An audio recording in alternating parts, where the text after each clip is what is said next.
when I mention now names like Mrs. Merkel, even Vladimir Putin and so on, they all have been young global leaders of the World Economic Forum. Mm-hmm.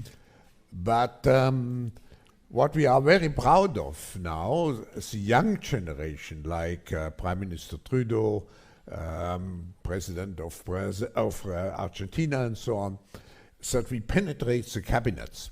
So yesterday I was at a reception for Prime Minister Trudeau, and I know that half of this cabinet, or even more half of this cabinet, are for our actually young global leaders of the World Economic Forum. I had a constituent that wanted me to ask a question about outside interference to our democracy. Klaus Schwab is the head of the World Economic Forum, and he bragged how his subversive WEF, World Economic Forum, has, quoted, infiltrated governments around the world. He said that his organization had penetrated more than half of Canada's cabinet. And I was wondering, in the interest of transparency, could the member please name which cabinet ministers are on board with the WEF's agenda?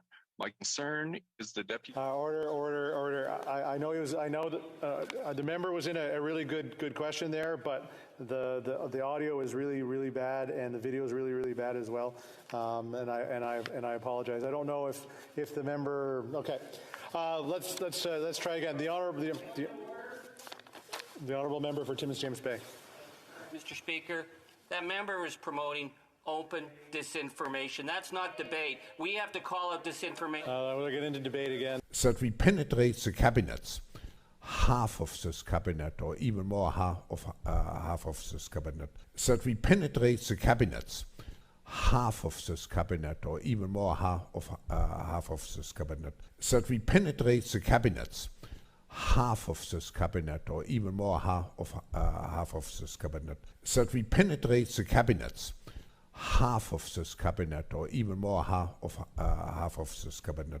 That we penetrate the cabinets, half of this cabinet, or even more half of this cabinet.